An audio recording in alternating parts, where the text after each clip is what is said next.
Hello and welcome to WDR TV. I am your host Mike B. Here we are for another frolicking week of frolicky weakness. Let's do what we've played. What's Mike played? I really want to know what Mike's played. What you played, Mike? Oh, and you other guys too. So what do we play? Well, we played, let's get straight into the big one, Pendulum. Pendulum is the new game for Stonemaier Games. It's a worker placement game. It is designed not by Jamie, by somebody else whose name escapes me because I didn't look at that. I'll flash it on the screen as like. Anyway, I mean, you're all going to know about this. Pretty much Jamie Stegmaier has a bowel movement and most of the internet will know about it and half of them won't be happy about it. However, Pendulum, yes, back to that. So it is a worker placement game, but the twist on this one is it's actually a real-time worker placement. It uses little hourglasses that you flip throughout the game. I will try and compress this down into as quick as possible as to how it kind of works without us all having embolism, without any square pie charts or anything. We played one game of it. Ben dragged it along. I don't know the theme because Ben is not a theme man, so we didn't get any idea of actually what it is. I believe we're some sort of maybe deities, gods or monsters fighting over something. I don't know. It's never been one for thematic overviews of stuff, so I was kind of like, I'm doing stuff. Okay, with a monster. So I had this weird demon-esque type chick, some other guys that had the monsters and stuff. The board has got two locations in each of it's got 4 locations on it, and each one's broken into 2 places where you place your workers.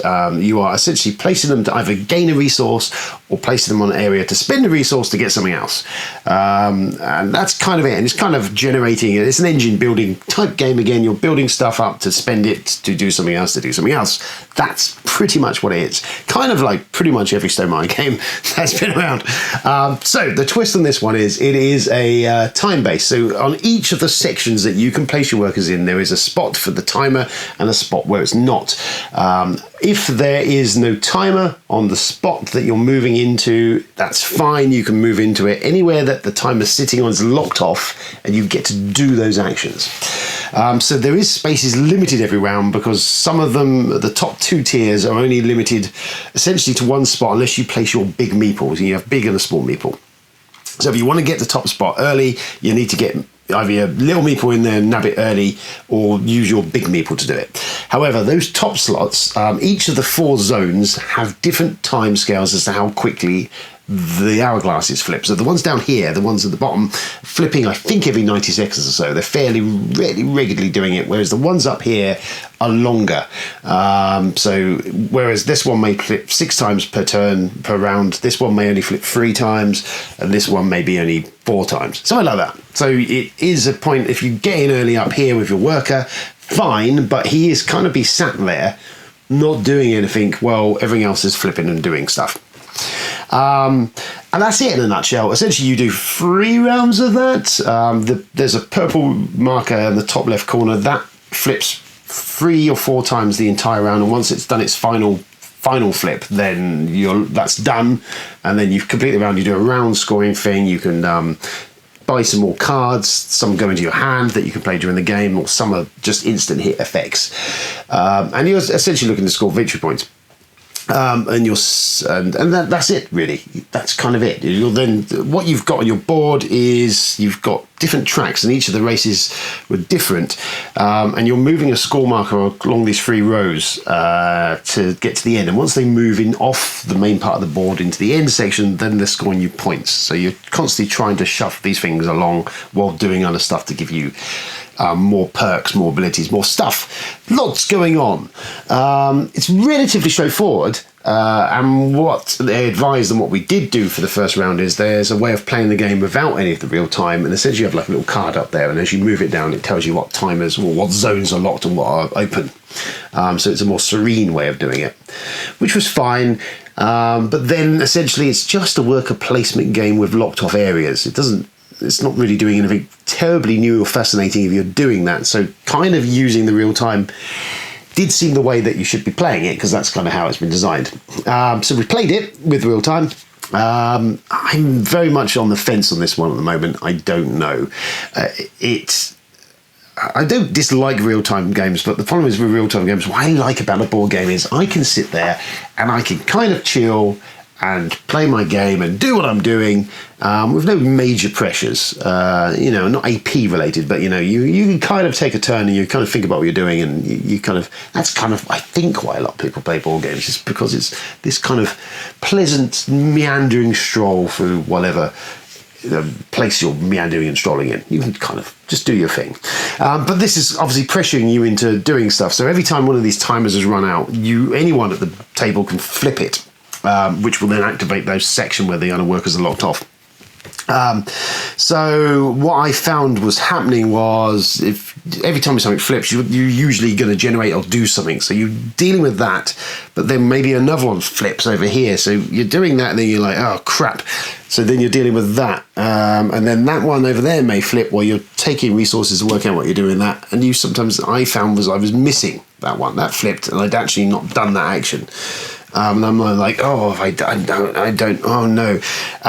So I think with more plays, it would be more streamlined, make more sense and thing. It does tear along. I mean, kudos to it. The one thing I do applaud it on is there is no chance for AP. AP is out. When we played the turn-based version of it before the timers, Ben was kind of doing a lot of I'm gonna do that and slowly sort of thing. We were waiting on him. Of course, once the timers kicked in, you're then having to kind of react and do stuff. So yeah, I don't know. It was cool. It was entertaining. It looked fine. It didn't have quite maybe the sheen that a lot of the Stonemaier games is. I mean, it was kind of functional and pleasant enough, but the graphic design was a bit muted. It looked all right, but definitely not the overproduced bling of maybe other Stonemaier games. We had one issue, is that the actual timers themselves, 2 or 3 times, they stopped. They needed a shake to start them off, but the problem is, because you're kind of racing around doing stuff, you don't maybe spot it. So there's more than one occasion where it was suddenly become clear that timer there had not moved forward, so we're kind of shaking it and then trying to get it going again. Which I think I remember when the preview copies came out originally, there was a few issues over the time things. It all kind of worked, but yeah, that was a issue. If you're not a real-time player fan, you're going to hate it, I think, and I don't think the turn-based version without the timers is doing anything thrilling enough or new enough or flashy enough above just what a normal worker placement game does. It doesn't. I'll take that away, and it's kind of just a fairly rote worker placement, and there's nothing kind of stormingly amazing. I don't know. It was all right. I mean, I'm on the fence at the moment. I don't think I've come down either way yet. I will take a few more plays, and I think a couple more plays, I will either then know absolutely assuredly whether I hate its guts or it's something that I think is all right. I am definitely where I've come away going, interesting, but I'm not sold yet. I know with Tapestry, when I played Tapestry, I came away from that going, oh, I really enjoyed that. I really liked what it was doing. I enjoyed and subsequently purchased myself a copy of this. I've come away from this one going, I don't know. Hopefully we'll get another game of it in maybe next week or two, so we'll see. But yeah, it was okay. I, at the moment, definitely couldn't recommend it. I think maybe wait and see. I suspect this one is going to be very Marmitey. And I suspect what will happen is it's either going to do quite well for itself or it's going to drop in price at some point not too distant future, and you may be able to pick it up at a more reasonable cost. I don't know. I don't know what the RRP on it is, but it's probably expensive. But yeah, anyway, there we go. It was all right. It was interesting, a different thing, but I'm resoundingly on the fence on that one. Another thing we did get to play was Forgotten Waters, which I've had on my shelf for a while. I picked this up during the height of the pandemic because it had a remote play option where you could play with up to 6 players, because we occasionally on a Friday night have 6-player games, and it was always an issue. So A, it plays a really nice high chunk of players, and B, it had a remote play option, which was something I was potentially digging around with, the prospect of doing that, where we could all play from various homes. That never came to pass in the end, because actually it would have been traumatic to go and get everyone to do it.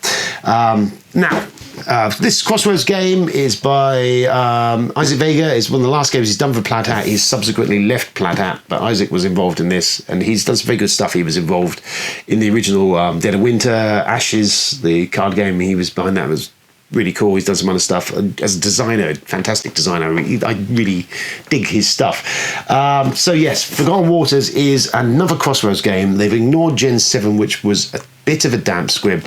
I own it. I have never played it yet. I got it to the table once and it just was like, oh, couldn't really get into it. It's the one I need to revisit and have a go at because I need to do it. Dead of Winter I loved, adored, really enjoyed what it did. Thought it was a fantastic zombie game and had that real feel of that Romero zombie of the humans are the biggest issue, not the zombies. Never played the expansions. The War in Colonies always kind of felt interesting, but just the base Dead of Winter, brilliant, really played. I haven't played it for a little while, but cracking game. And I loved the Crossroads mechanism. If you didn't know what Crossroads was, what essentially was a deck of cards that were triggered at certain times by certain actions that did stuff to change the game state. So, Forgotten Waters is a pirate-themed one, a bit lighter, definitely lighter than Dead of Winter. I think it feels a little bit like we were playing during lockdown was Sea of Thieves, which is a video game of you running around being pirates doing piratey stuff. Kind of has a little bit of a feel of that. And how it works is you get a set of boards. Every person gets so many boards. They're controlling certain things. They're very basic sort of stuff. You're usually just tracking resources or stuff for your ship's hull or supplies or cannons. It's all kind of fairly rudimentary. And there's a book in the... Let's get the box out. Let's just get the book out as it's right in front of me. The game is played essentially over... There's a book in here which has got usually a lovely piece of art. It looks very nice, and it will have over here is actions, and these are worker placement actions, essentially that you put your pirate on to do them. And then what happens is you have a timed stage where you're putting your pirates onto here. The blues are locked off, so only one person can do them. The greens, number of people can do that. The reds are the ones that normally have to be done during that scenario. They have to be done, but someone will have to place a pirate on there. You've got various sort of skills that allow you to be, the strongest or best pirates, so they get first dibs. And that's it. Oh, there's a random chits falling out. So that's how the kind of game works. You'll pick these stuff. You're not down here tells you kind of what these do when you pick them. The game is designed in that you don't read too much of this until after you've picked. It's kind of like you dive on in, and these symbols on here give you some rough ideas of what abilities and skills you're going to be using to do it. A lot of dice based on dice rolling. You have a sheet for your pirates. There we go, this one here. So you have a little sheet for each of your pirates, which you fill in boxes as you level up, and you've got this star chart thing here, which I think to do the end game. You've got some cool little flavor text. You create a character, you give them some words randomly here. Clank did something similar, so you then read that, and there's an amusing text, and then down here is more levels and stuff you upgrade. And that's kind of it. We've saved the first game, so there's an option to save it on there. Rules are very light and easy. I mean, there's literally like a couple of pages of that. There's a board you play with your ship on that goes onto there. You have little ship and stuff and islands and bits change.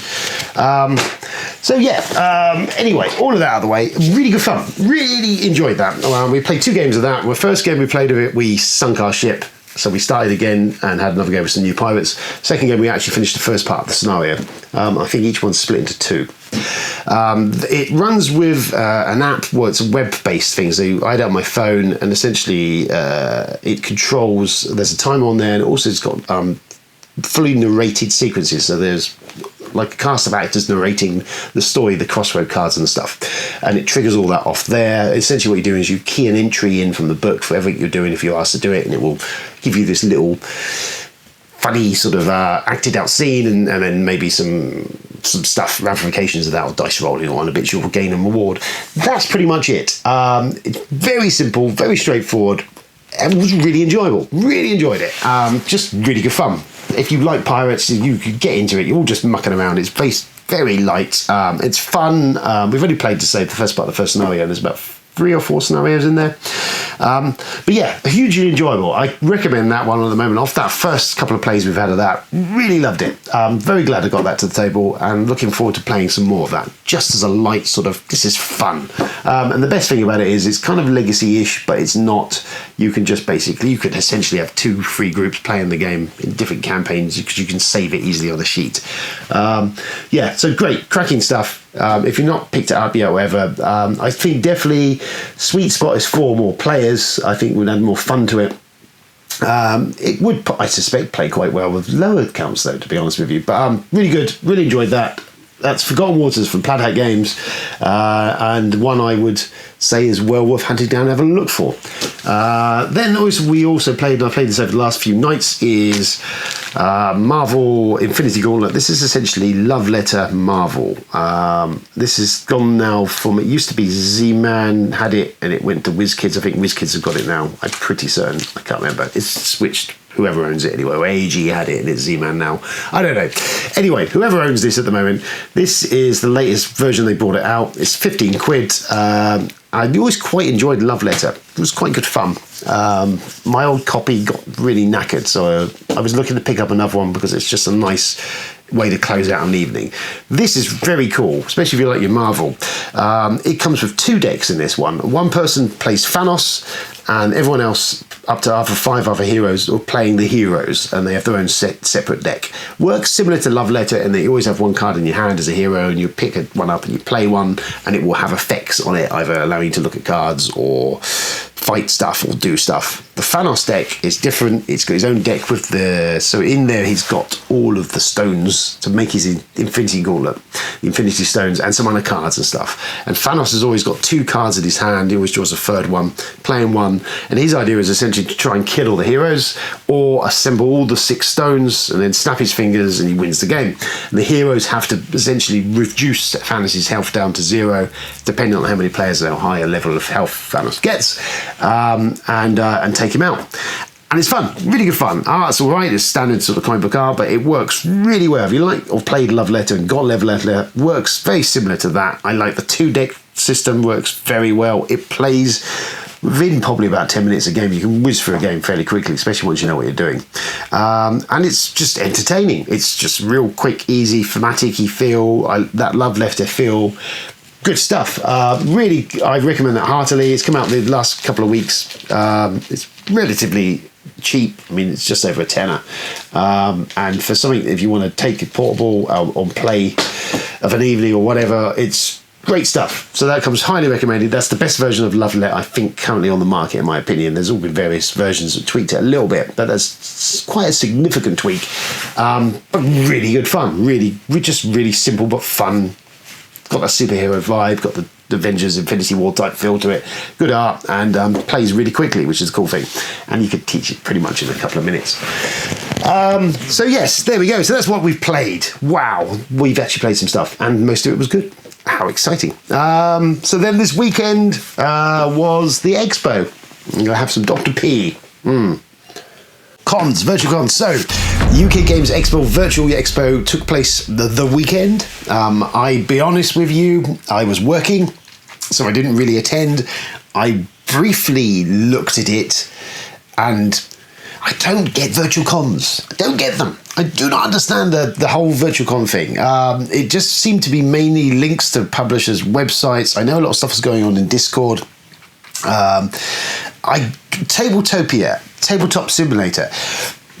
I don't get them as a means to demo your games. They're awful. Well, there they are. Awful bloody interfaces in the way of me getting to touch and feel with stuff. So I don't understand it. I don't get on with Tabletop Simulator at all. I own it. I've barely used it. I don't understand it. What if I want to play a board game? I just want to play a board game. I don't want to have to just manipulate a 3D environment and move stuff. Just And Tabletopia, again, it was just this. These things put a bloody. It's like when oven mitts while trying to maneuver meeples on a board. It just doesn't work for me. Don't get it. Publishers, I don't know why you're doing it, because honestly, people don't. I can't believe people actually get off on that. I want physical stuff. So anyway, Expo, I don't get it. I hats off, Millie. I know she put a huge amount of work into it, so I'm not in any way denigrating anything she did. It's good effort all round, lovely, brilliant. Love Millie to death. Don't understand it. Don't get it. It's not for me. I want a con. I appreciate I can't have one at the moment. That's fine. But these things, if we're going to do this, which I don't think we are, hopefully this is a blip this year. Currently they don't work. Okay, let's be honest, they don't work. Not for me anyway. Hopefully some of you got something out of it. Let me know. Am I in a minority here, or interested inquiring minds need to know. But yeah, so that happened anyway. I barely looked at it. It just seemed to be,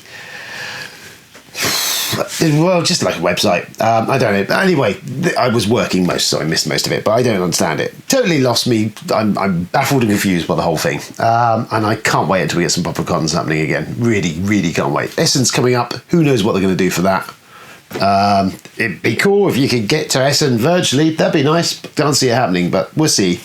But yeah, there you go. That was UK Games Expo. If you did go to UK Expo and had a positive experience of that and it has in no way affected you, then let me know. Yes, and I was something else. What was I talking about? There are a couple of things that you should be looking at the moment. So this week I should be mainly watching is, number one, is going to be Cold in July, which is really quite a nice cast in it. It's got Don Johnson. This is kind of like his breakout role before he came back into the scene. Love a bit of Don Johnson. It's got old Dexter himself there. I can never remember his bloody name. Is that Thomas Michael? It's him. And the late great Sam Shepard. This is based on a Joe R. Lansdale novel. If you've never read any of Lansdale stuff, really good. Really Texas-based, sort of bizarre, sort of usually crime fiction he's wrote, but the kind of really weird and very well written and very good sort of dialogue between characters. He did the Hap and Leonard series novels, which is still running, and there was sadly only a free series run of it on Sundance Channel. I think it's on Amazon over here, which had really great cast in that. Really good. That was really good show, and it was finding its feet on the third season, and I was really looking forward to more of that, and they cancelled it. But well worth a watch, even if you've not. So anyway, this is based on one of his novels, Cold in July. It's about the idea is essentially set in the 80s, I think it is. And old Dexter's at home, minding his own business with his family one night. Guy breaks in, he shoots the guy, kills him. And then it's Sam Shepard's the father of the guy who broke in, who's kind of vengeance-driven. It starts off this almost like a horror movie. He's kind of creeping around, and it's all like, what the fuck is going on here? And then it kind of spirals off into another entirely different story and plot line with Don Johnson's fabulous character as this private detective, though I think he turned up some of the other Lansdale novels. Really good stuff. It's all over the place, and thematically it's funny, it's dark, it's twisted, it's horrorish. Some really good action scenes in it. It kind of came out, and I don't think it had the buzz it maybe did. There's really good actors in there, really great cast, good production and all that. Looks great. Really sort of dry humour and some of those moments that Lansdale does well. Cold in July, really good. Very, very recommended. If you've not seen it, track it down, give it a watch. And I also strongly advise you to read some of Lansdale's novels. The Hap and Leonard novels are brilliant, or any of his other stuff really. They're all good, and they're really kind of a very darkly humorous sort of twisted shit going on in them. Joe also did a bunch of comics. He did Jonah Hex. He brought him back in the 90s as a series, I think originally for Vertigo. He did a bunch of them. He's done a bunch of other comic book stuff. That's really good. He's written some of the Batman animated TV show. He did some of that as well. Yeah, all good stuff. Really great. That's a rabbit hole you should go down as Joe Lansdale. His comics, his books, his stuff, and his movies. Very good, but that was brilliant. And then another weird, peculiar one that I want to get to the table because I haven't seen this for a little while is Southland Tales, which you've never heard of. This is by the right director of Donnie Darko, old Richard Kelly. Now Donnie Darko came out, bit of a massive cult hit. It's really just with Jake Gyllenhaal got him on the scene. Weird movie, strange movie, quite interesting. I quite enjoyed it when it came out. It's got a cool, really couple of good needle drop moments in the show, and it got the Tears for Fears song was on the charts for about forever. But so his follow-up stuff was Southland Tales, which great cast again. We've got The Rock in there. We've got Sarah Michelle Gellar as a porn star in there, and older Sean William Scott is in it. There's other Kevin Smith's in here. There's a load of cast, quite a big old cast in here. It's just the bizarrest movie ever. It's about the end of the world. It had a big prequel comic series that you can now pick up a bit easier. which attempted to explain the run-up to this. Kind of did, use the term loosely. It's set in America, right on the edge of, I can't remember what, it's like a not too distant future, probably about now, I'd imagine, 2008, I think it is. The Rock Johnson plays a Jericho Kane is the name of his character, actually, which is the same character of Schwarzenegger's character's name in End of Days. Bizarre, don't know, but he plays like a Hollywood actor who's written a script, and I'm not going to try even attempt to explain the rest. Someone must be hiding it. It's like the nervous breakdown of the century. Nothing that a killer, a porn star, and a tattoo parlor can't handle.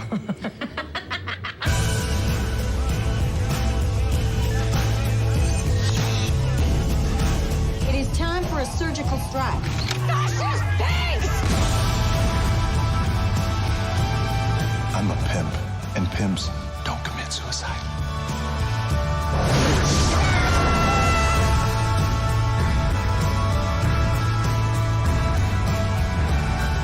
It all ends tonight.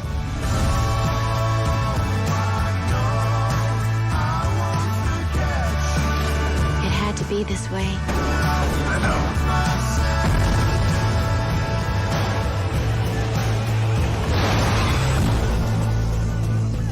It's just strange. It's got all sorts going on. Justin Timberlake's in it. It looks bizarre. It's weird. It's kind of the Twin Peaksy vibe, even. Just sort of the spiraling, sort of bizarre kind of. It's Richard Kelly stuff. I mean, if you've seen Donnie Darko, you know what you get into. Several Tales is one of those. It got absolutely pasted on its release. It was just giving shit all over the place. It got booed, I think, at Cannes when it first showed. There's about 3 different cuts of it. It came out and it was absolutely chopped down. This is, I think, is a slightly longer version. There's been a long mooted director's cut that has recently come back up. That he's working on it. The director's cut is actually going to come out, which is like a 2 to 3 hour version of this. You can pick it up for it. I used to be able to pick this up relatively cheaply, so have a hunt down. If you're in the mindset for just a weird science fiction-y end of the world, some of it is quite actually nowadays where we are at with Trump's America, some of it actually isn't too far removed from reality at this point. Just weird cast, great cast, strange stuff, weird things, kind of a cool soundtrack on it. Got The Rock in it. I mean, what more do you want? Bizarre weirdness, great movie in just the nerdy weirdness. Don't look a trailer at it or something, watch it, go and see it. You're in for a experience of nothing else. So there's a couple of I'm going to be looking at this week. That's my stuff on my watch list. Kickstarter. So Kickstarter stuff, I had a scooch around there. Not a huge amount to get ourselves massively excited about. There's the Hellboy RPG is out at the moment, which I used to love source books of RPGs. I used to really adore Hellboy. Loved the Del Toro movies. Not a huge fan of the more recent movie. It was a bit of a missed opportunity, I think. I always wanted them to finish that Del Toro trilogy off, and that never really happened, which is a real shame. The comics were great. Read them when they first came out in the 90s. I have a lot of them. I've never actually picked up a Hellboy comic in the last few years, probably in the last 5 to 10 years, so I don't know what's changed with Hellboy, but the aesthetic and the cool idea of it always looked kind of cool, and it read very nice, and they were beautiful to look at comics. There's an RPG, which I'm sure is a really great setting for an RPG. I don't run many RPGs. My groups are mainly board game based, so I would probably be picking it up more for me to look at the pretty pictures and read it. So I'm going to pass it by, but it's if I was that way included, I'd be definitely tempted by that. The other thing I saw was Syndicate Redux. There's a rerun of another old Kickstarter that failed on the first time out, or they pulled it towards the end of funding. It's a 4X game, plays up to about 5 people. Kind of the theming is more interesting than anything else. You're in like sort of an asteroid cluster at the sort of the arse end of space, and you're all playing criminal syndicates, all kind of trying to gain control and do shit.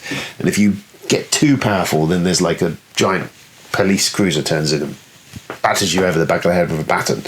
I don't think it's doing anything particularly new as such. The theming looks kind of cool. It's relatively inexpensive for what it is. It's about a $55 game, which is not bad when you look at most of the Kickstarter stuff at the moment is blossoming into the $200 ranges or whatever, or more.